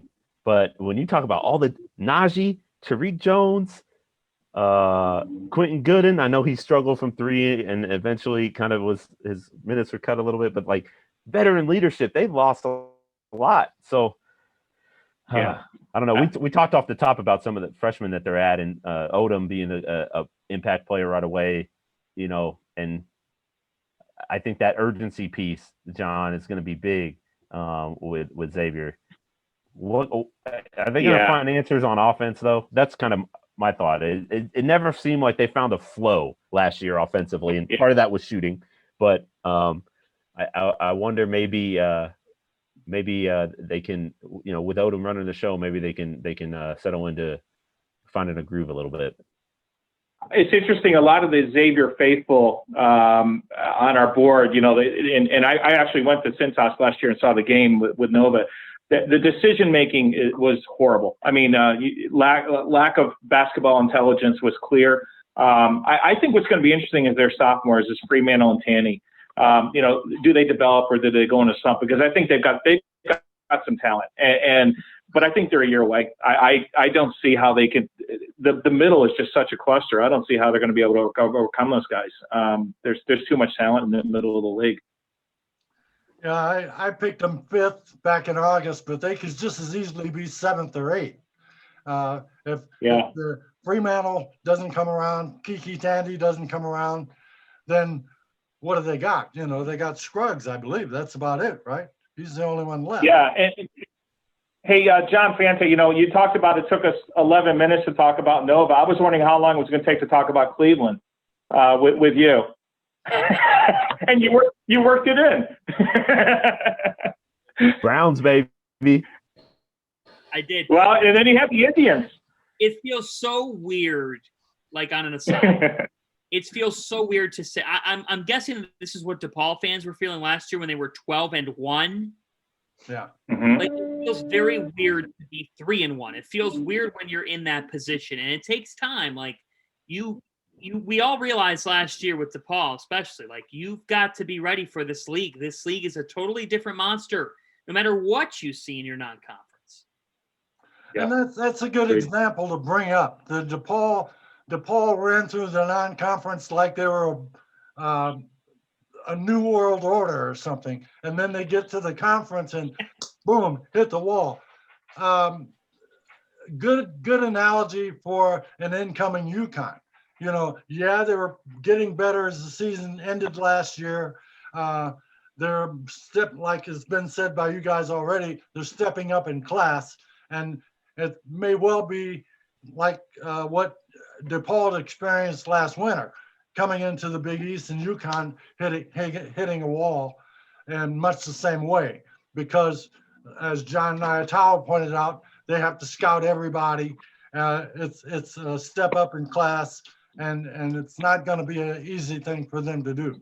What about 8, 9, 10, and 11? DePaul's not last this year. Who's 9, 10, and 11? I think Georgetown. I think Georgetown's last. Yeah. I can't disagree. I will say I thought Georgetown played hard last year, and agreed. That should give Georgetown fans hope for the future, because I think that when they've got their players buying into what Coach Ewing's selling, like I can see a path forward. It's just like they just hit the reset button because so many guys left. So yeah, I mean, like, exactly. And if you hit the reset button in this league, you're going to be at the bottom unless you find some sort of magic formula or somebody takes a big jump that's not expected. And so I don't know. It might be a couple of years before we see Georgetown back in the hunt. And everything, the stars were aligned last year going into the season. And by January, it was like, oh no. So I have Georgetown last too. John? It's a rebuild for Georgetown. This is going to be a year that it's going to be tough on the Hoyas. But I got to tell you, I just, the dynamic of DePaul, is very curious. They bring in a new athletic director in Dwayne Peavy. We all know what can happen when you change an administration, what happens in terms of you really don't have any allegiance to the head coach. Dave Lato is a, he's a very good guy. He's a very good guy. I think he would probably be best suited as an assistant coach for a good program. I think he's that type of guy. He's yet to prove that he can put together the full season. And by the end of last season, as opposed to what John said, where Georgetown kept fighting, DePaul stopped fighting. Yeah. And they had talent, right? Yeah, they never really gained that confidence. I feel like they needed a breakthrough moment in the league to where they could say, like, look, we're not the team that's going to get pushed around. Like, you don't want to be that team that has the label of, all right, we're going to find, maybe not push around, maybe not the right word, but like figuratively speaking, where we're going to play you, and sure, it'll be close for 30 minutes, but we know what's going to happen in the final 10 minutes. Like that, there's sort of that confidence that I felt like DePaul never got last year. And it started because those games they were in early on, right in their position to win. And then it was like, here we go again. And they just never got over the hump. And I don't know if they have, it's going to be up to them from a mental fortitude standpoint to find a way to do it this year. They'll have talent again. Like you mentioned last year, they were really talented. I mean, they got a draft pick. Paul Reed is a draft pick. And Romeo Weems is a guy who will be a draft pick. Maybe this next year he's in the draft. So they definitely, and Charlie Moore, sure, he makes his decision making is questionable at times, but he when he gets hot, he is tough to stop. So like they had pieces. It's just they didn't have the right mentality or hadn't figured that out yet. And sometimes it comes in stages. Sometimes you need to sort of work through those growing pains. They've been working through them for a little bit, but the talent is clearly upgrading. It has upgraded over the last couple of years at DePaul. And it appears that with the recruiting class they're bringing in 2021, it's going to keep upgrading.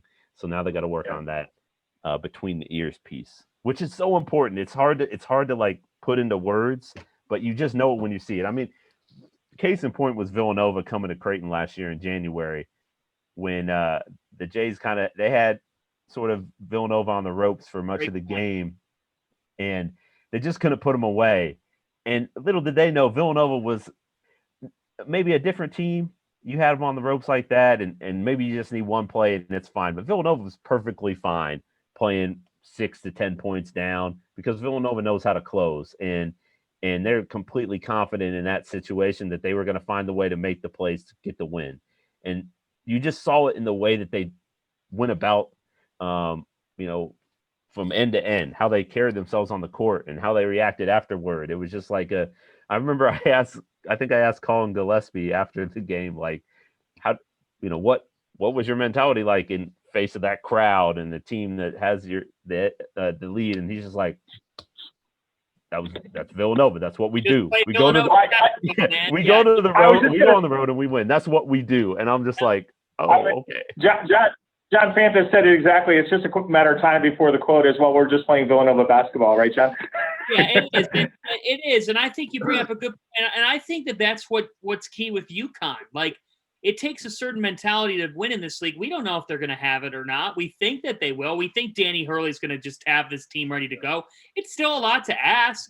It's a lot to deliver on. We'll see what happens. I think to your point, there's certain teams in this league that really have that, and it's culture, it's attitude. I know that those are just cliche words, but like Providence at the end of this past year, it felt like they were floating. Like it didn't even feel like it was a totally different team from early in the year. And there's just something about Ed Cooley that he gets his team to peak at the right time. I think Butler at Hinkle Fieldhouse, Butler takes on like a life of their own inside that building. It's weird.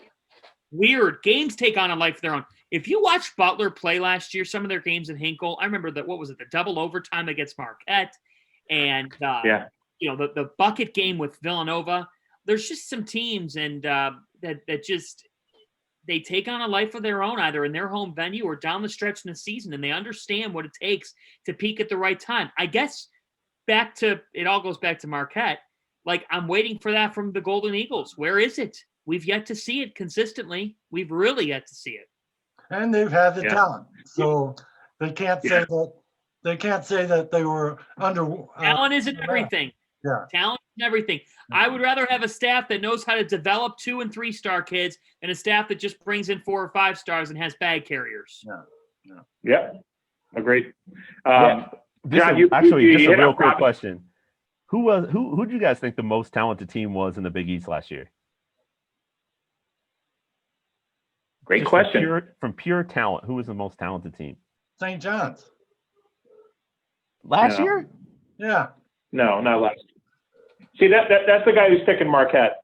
The year before, yes. The year before, yes, that team was talented.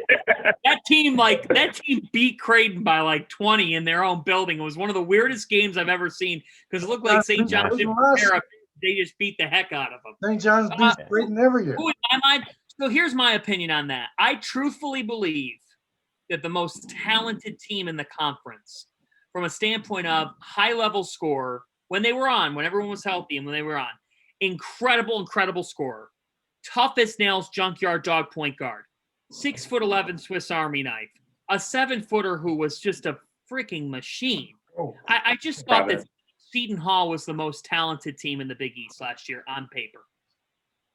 Yeah, I would agree with you. I think this year, I think Providence has got a lot of talent. David Duke is a player. He's first team. Yeah, let me tell you, just to go off that point, I'm sorry to break you up, Jack, but I actually think this is rare. This is very rare in the Big East. Very rare.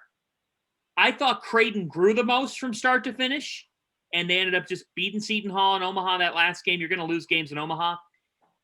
For the first time in a while, maybe ever, Villanova plays Seton Hall at the Wells Fargo Center. Now, Jermaine Samuels got into foul trouble, but, Jack, rarely do you walk out in the building as a Villanova fan these days and say, oh my gosh, we were not the most talented team today. That was Absolutely. I remember sitting there and I said to myself, these are two well-coached teams. They played very well. Seton Hall actually had more talent than Villanova on this day. Totally agree. Yep, they did that last year. That was absolutely the case. Okay. It's one of the reasons why I feel comfortable. I think I have maybe Seton Hall 4 or 5 or something around those. Like, I feel comfortable with that because I know, sure, Quincy McKnight, huge defense was. I mean, actually, I think his defense might have even been underrated. But I know everyone in Seton Hall circles talked about it a lot. But he was really good. The way he ran that team, Gil's presence inside, and Miles Powell doing Miles Powell things. That's a lot to lose, but they had so many pieces that I'm ready to see 1 or 2 of those guys ascend. And Sandro, they'll have to find a way to sort of orient the offense around him, but I think they can do it. And so Seton Hall, I might even have them underrated now. I'm talking about Seton Hall a little bit. Like maybe they're 3. Kevin Willard is a technician. I mean, he's under the hood of that car right now. That guy is wired on 2 things: basketball and red wine. Hey, some of the things that they did in the pick and roll last year, I thought I didn't see that normally from Seton Hall. No. That to me was a signal of, like, some just working with your roster and knowing what you can do with a guy like Gil and Quincy McKnight coming off those screens. Like, remember, they had another 7-footer with Obiago. Right. Yeah. Yep. That unlocks some things. So I'm like, what now? What can you do with the pick and roll with Sandro setting those screens? And I'm intrigued. I have Providence at 3 right now, but I'm thinking about moving Seton Hall up. Ooh, okay. All right. Well, here's the thing about Providence that we didn't. You mentioned it a little bit about them peaking at the right time, which is accurate. They do it year after year, but in this shortened season, weird season, like if you hit a slump early, you may never find your footing in time. Like it could be a scenario where you play a game a week, or you go 2 weeks without playing and then have to ramp it back up. That concerns me a little bit. So hopefully for the Friars, they can bring that momentum in. They finished the year so strong. They're losing some pieces, but I believe in David Duke and AJ Reeves. The talent's there, and they both seem to kind of come out of their shell last year. Duke put on a ridiculous show here in Omaha. He was unreal in that game in January. So I see the talent.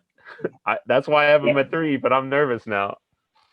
How many teams do we get in the dance? Some people are saying up to 6. Most are saying 4 or 5. What do you think? And while you're at it, throw out your first team, all Big East. Hello. Jack Daley, you've never been shy before. Wow. Well, these are the pros, though. I'm a homer, so I'm saying 6. I think it's Nova, Creighton, Providence, Hall, UConn, and Marquette are mine. That's what I think is getting in. I think first team, I think it starts with Zagorowski, who's going to get Player of the Year. I think Gillespie will be first team. In all likelihood, Robinson Earl. Duke, I think, will be first team, and then Mamu is who I would go with. Okay. I got them all. I got all 5. Yeah. That's No, Actually, I should do 6, right? Yeah. Big East is 6. Yeah. Don't play that game. You can't do that. I will. I'll jump in here, and I think that this is a league. Let's look at it here: Villanova, Creighton, Seton Hall, Providence, UConn, and I am going to slide Xavier in as a very bubblicious team. I think it's a 6-bid league. I'm not buying Marquette. I'm not buying Butler. I'm still not buying St. John's. I think St. John's is a year away. I think it's a 6-bid league, and I think it's a league that gets one team potentially playing in Dayton. But I think it's a good enough league. When you have 5 other tournament teams, you're gonna find a way there. So I think it's 6. I don't think that's a homer call either. I think it's a 5 or a 6-bid conference. I think that's just kind of where they sit, where they float. The league has proved itself. This league has averaged 5.3 NCAA tournament berths a year, and they just added another team. So, like, you would think by averages that they're going to have 5.5, 6 teams a year. So, all Big East first team. So, my preseason player of the year is Marcus Zagorowski. My first team, then I'll pick five players because this is all wacky. That's how it is. That's who turns in the ballot. So I will go with Colin Gillespie. I will go with Sandro Mamukelashvili. I will go with David Duke. I will go with James Bouknight. And I am going to go with, I will go with Jeremiah Robinson Earl. But I do not think it will finish that way. I think that we could see Justin Moore in for Jeremiah Robinson Earl when it's all said and done. And I'm sure you could see some other players as well. The player that I think has an opportunity to spring the most in this league this year is Kiki Tandy. I think he only scratched the surface. I'm very intrigued by him at Xavier. I think he has a chance to really blossom if Odom pans out at the point.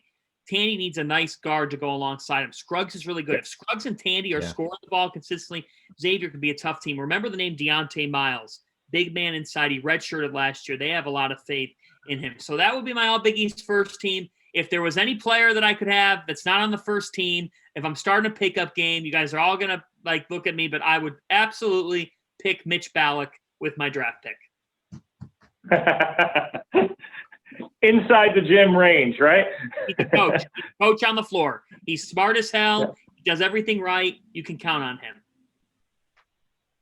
Did John Fanta just name like 10 players, or did I lose count? I named 7 or 8 because I can't stop talking about Big East basketball, but I gave you my first team.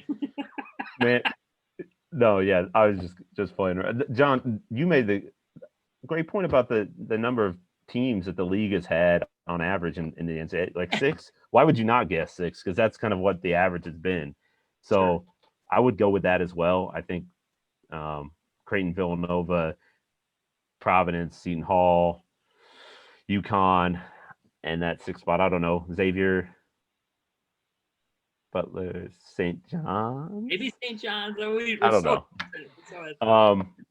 It's up for grabs, but it's just hard to imagine a league. I know a lot of star power gone, but given its track record, that it's just going to play itself into 6 bids at least. So, and who knows what's going to happen with this funky season in terms of selection. It could, maybe that helps the league. It helps power conference teams because they'll be able to play one another more. I don't have any discrepancies on my All Big East. I wish I could just be different, just to be different, but it feels like wrong to have a team that doesn't have Jim will take care of that for us. Okay, good. Because I got Theo John on his first team. I'm just kidding, Jim. He's got Theo John and McEwen on the first team. McEwen could be that guy though who surprises people and suddenly jumps up a couple levels, but he's not going to make my first team in the preseason at least. I got David Duke, Sandro, Gillespie, Zagorowski, Bouknight. Is that all guards? No, Sandro's on there. Okay. Let me tell you something too. You know these coaches are voting in a UConn player because they like to do that. I expect UConn top 5 in the poll, maybe 4. I don't think 3, but you never know. the coaches have a scheme and a strategy to this. They want to vote UConn high. Vote them high. Okay. Heck yeah. I'm going with 5. I'm going with 5 in the dance. The Creighton, Villanova. Damn, almost forgot those Ranorets. Creighton, Villanova. I'm going with Marquette. I'm going with Seton Hall and Xavier. So my 5. No Providence? No Providence? No Providence. Nope. No problem. Yeah. And there's my point. Yeah. No Providence. I'm not. Why no Providence? I'm not a prior guy, and I'm not part of the love fest either. You know. Listen, there's no love fest. Okay, I don't understand what the deal is with the love fest. This guy, I've been to Providence. I lived in Rhode Island, so. All right. I've been there. First team. Gregorio walking through the door. First team: Sandro, JRE, Gillespie. What's the kid from Omaha? Zagorowski and Duke. But I'm kind of leaning toward Carton, but I'll say David Duke instead. That's my 5. That's awesome. Hey, John Fanta, before this ends, one of the hot takes on our board is the best food cities in the Big East. All right. And I know you're a Providence guy, and love the videos of you having, you know. No, I know you did. But you like eating with Cooley, because every time you're in Providence, yeah, I enjoy eating. Go ahead. Yeah, no, I know you're a hog guy, no question. But yeah, it was an interesting topic that came up about the best food cities in the Big East, and a lot of people don't know enough about Providence, which has phenomenal food. But yeah, so you're a New York pizza guy, I'm assuming. Yes, yeah, but that doesn't mean I don't like deep dish. But I like just from Lou Malnati's in Chicago.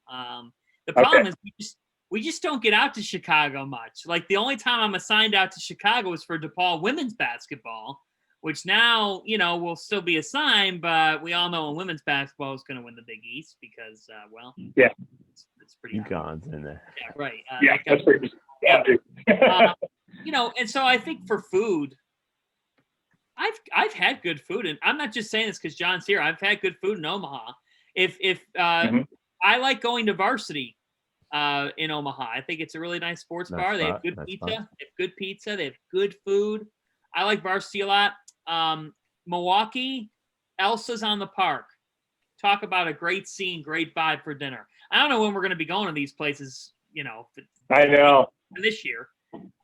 But we'll see. Yep. Yeah. But love Federal Hill. Providence, Old Canteen, Andino's, Angelo's. You're making me hungry. I knew you were going to go there, man. I'm just sitting having your pastry. You're just being happy. You're good, right? I do like going because it's right across the hill. It's great. Providence is a great time. And John, you've been there. You know, it's small. You know, the arena's right next to the hotel. It's easy to get around. It's a great trip. If you've never been to Providence for a game too, that place is a house of horrors for a visiting team. I think I've had my best meal. Well, it kind of feels like how can you not rank New York City 1? I mean, it's like 7 cities within one city. Like it's kind of unfair. I've had my best meals in New York City, but if we take NYC out of the equation, well, again, another big city, but Philly. And Philly, everywhere I've been in Philly has been delicious too. So I would go New York City 1, Philly 2, maybe Providence. Providence might be 3. John Fanta, you might be right. Providence might be 3. I'll report it back. Thanks, guys. I got stuck in Providence for an extra day once, and I ate well, despite the snowstorm. Newark, New Jersey didn't make the cut. No, it didn't. I gotta look at. I randomly found this sandwich shop in downtown Newark. It was a little bit of an eye-opening experience walking through downtown Newark. I didn't know what to expect. but it was delicious. So I'm going to look it up and try to figure out what the name of the place was. And maybe I can send you there, John. Maybe you've already been there. I don't know, but it was pretty tasty. Here's a Good stuff. parting shot. You guys want to comment on either the name, image, and likeness, or the new so-called Bill of Rights that the Senate's coming up with, or you can comment on the return to HBCUs and the recruiting class of Howard, either or. Yeah, I would just say with the NIL stuff that it's time. It's long overdue. There are a lot of logistics to work through with this because you do have the parameters of businesses that are signing agreements with athletes. It sounds to me as if one of the guardrails that the NCAA is going to put up is if you're a business that signs an endorsement deal with Marcus Zagorowski, that you should not also be signing a deal with Creighton University Athletics. So that's a very interesting, conflict of interest in this situation. There are going to be guardrails. This is long overdue in college athletics. I think this is a way to fully legalize or, to say it's okay for athletes and for student athletes to do stuff that I think has been long going on in college athletics, but has been thrown under rugs and shoved under things. Now it's going to allow them to publicly benefit off their name, image, and likeness. I think it will cause, recruiting ripples. There's already over 1,000 transfers. I mean, what are we doing here? We're acting as if it's going, it probably could cause more, but I think it benefits a small percentage of the total amount of student athletes at a school. I think it's certainly long overdue. There's going to be things that people roll their eyes at. But, I always say this, like, roll your eyes, do whatever you want. I'll roll them too. Jay Billis rolls them. We get it. For the NCAA, if you're a multi-billion-dollar industry, knock on wood, provided we have college basketball season this year, if it ain't broke, you weren't going to fix it. You could try to blame them, but they didn't have a need to until the pressure got so much that now Washington, D.C. is getting involved, and they've got to do something. So I think there's multiple sides. It doesn't make it right. I'm not saying it makes it right. I'm just explaining the logistics of the scenario. And there's a lot of loopholes they have to work through here. I think it's going to cause some positive change. I don't think it causes as much change as everybody thought. The point is we can put this issue to bed, and student athletes can go through a platform which they can benefit off their name, image, and likeness. I think you will see this make a big difference across social media, where we see student athletes doing certain ads and certain campaigns that allow them to benefit financially, and rightfully so. They deserve that. Yeah, I agree. I'm glad that something was done. I'm not sure that the route the NCAA has gone is the path that I expected them or think that they should.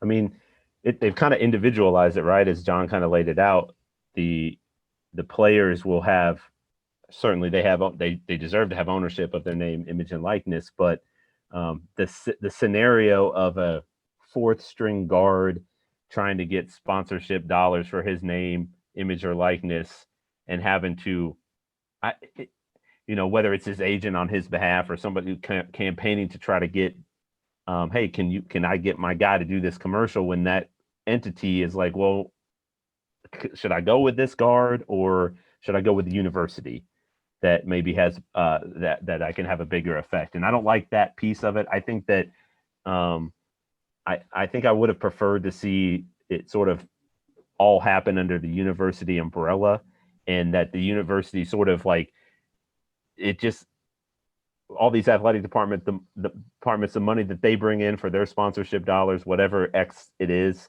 you cut a portion off the top and say we're distributing that to the student athletes.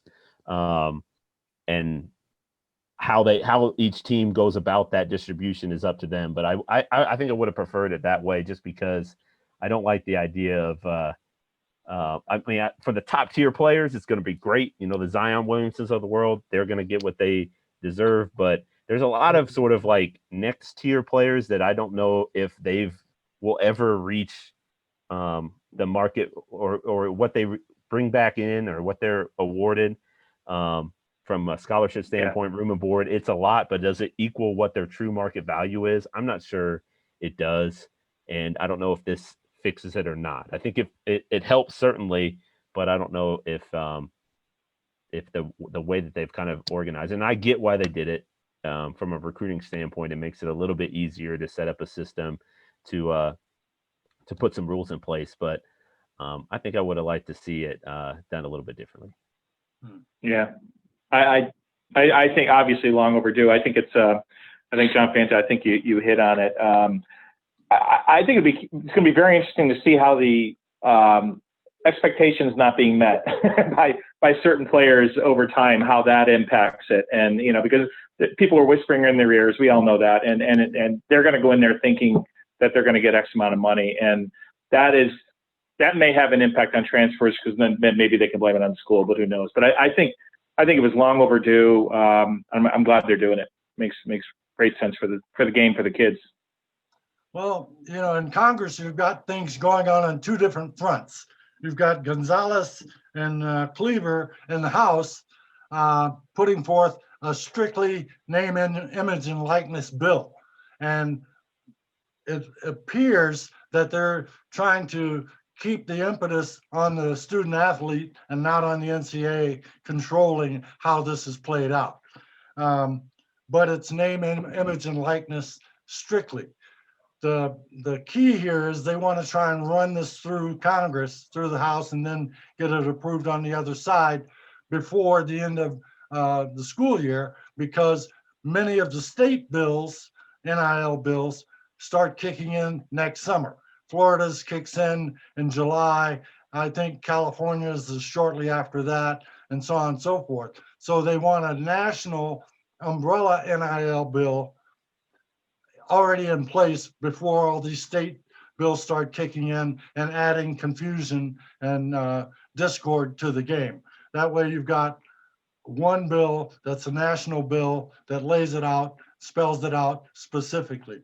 On the other hand, you've got Blumenthal and Booker in the Senate, who are doing a hell of a lot more than just NIL. They have what they call their Players' Bill of Rights that would be run through a national players, collegiate players association, rather than through the NCAA or through a state legislature. And this one, the Bill of Rights, covers lifetime eligibility for education to finish their degree, has an extended period of time for athletes to have access to health care, has a provision for a NBA type profit share scenario set in to where players throughout Division I would have access, both football and basketball, would have access to a piece of the profit sharing, which is a heck of a lot of money. You're talking hundreds of millions of dollars in the overall scheme of things, whereby a player might wind up getting between $500,000 and $2 million over the course of a 4-year career.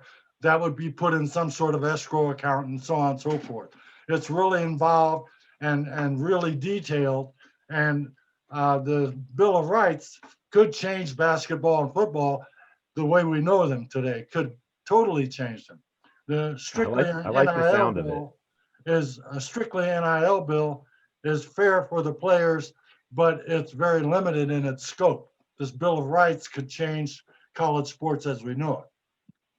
Anyway. It seems like we're approaching a time where the NCAA, and when I say the NCAA, I'm more talking about university presidents and athletic directors, because that's who they are. Sure, the NCAA is an entity, but the people who make the decisions are the campus, the people who are on campus, the leadership on campus. So if they're in the business, they truly are in the business of bettering young people's lives and educating them, preparing them for the future, which they say they are, then now's the time to do it and help eliminate some of these scenarios where players, when they're done with their college careers, fall through the cracks and can't find a job and don't know where to turn. Like, let's create better scenarios for guys to be better prepared for life after their sports are done. I mean, that's always like the NCAA refrain was like, whatever, 97% go pro in something other than sports, but they weren't living that, and they aren't living that because of the way that when players leave their universities, they're just cut off. And so you speak about healthcare, you speak about kind of just like that general preparedness of being ready for life after and having a plan, and that's I think where players sometimes get they're falling through the cracks, and so it's up to leadership within the universe at the university level and certainly the NCAA level to change some things and to do it athlete first instead of the other way around, which was the system worked for a while, but things are changing. There's too much money involved, and it's obvious. So we gotta do some things differently. Any last words? Let's play ball. Thanks for pulling it together.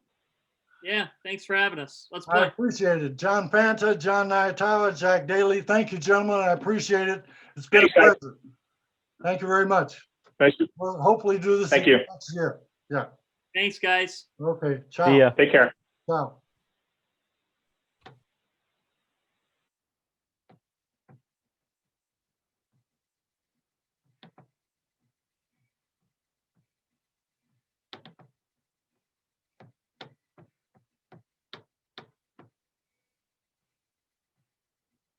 And that was the 2020 preview, NCAA Big East preview show here on Blue Notes, and went pretty well. We missed one of our participants, but went pretty well all in all. And hopefully you enjoy the show. And